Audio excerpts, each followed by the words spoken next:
nasa record high at tipping point na po tayo. Baka naman mamaya lalabas na naman dyan with crocodile tears or luha ng buhaya. No, alam niyo naman ibig sabihin ng luha ng buhaya eh. Diba, lalabas na naman dyan, a victim effect, padrama, at ang sasabihin, paano tayo umabot dito? Umabot tayo sa tipping point at record high dahil sa kawalan ng malinaw na direksyon ng bangkaroteng liderato. Kaya po tayo nandito sa record high at tipping point. Baka marinig na naman natin yung padrama, yung pa-victim. Sila ho ang Administrasyong Marcos Jr. ang nagbibiktima sa ating mga Pilipino. Huwag ho kayong papadala doon sa paluha-luha yung crocodile tears o yung luha ng mga buhaya at ang sasabihin paano tayo umabot dito. Mahigit 3 taon ka na sa pwesto, hindi mo pa rin alam?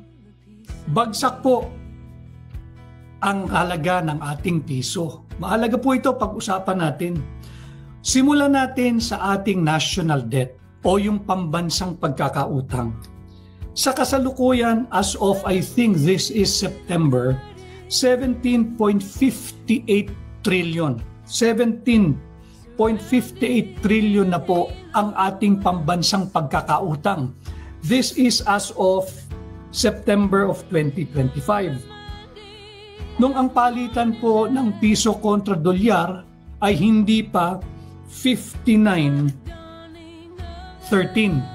Kahapon po yan, nagsara at 59.13. Malulula po kayo. Nag-update po ako kanina, nagtanong ako sa ating mga kaibigan na sa financial industry, sa banking. Nagbukas po kanina yung palitan, umabot na po ng 59.40. 59.40.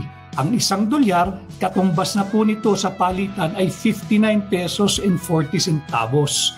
Record high. Balikan po natin.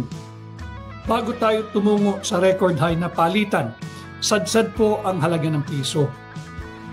Record high po ang ating national debt, yung ating pambansang pagkakautang.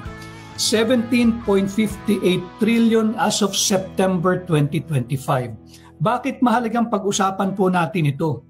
Sapagkat ang debt cap o yung ceiling po ng ating gobyerno, every year nagseset po sila nung hangganan lang kung hanggang magkano lang tayo maaaring umutang o yung target o projection.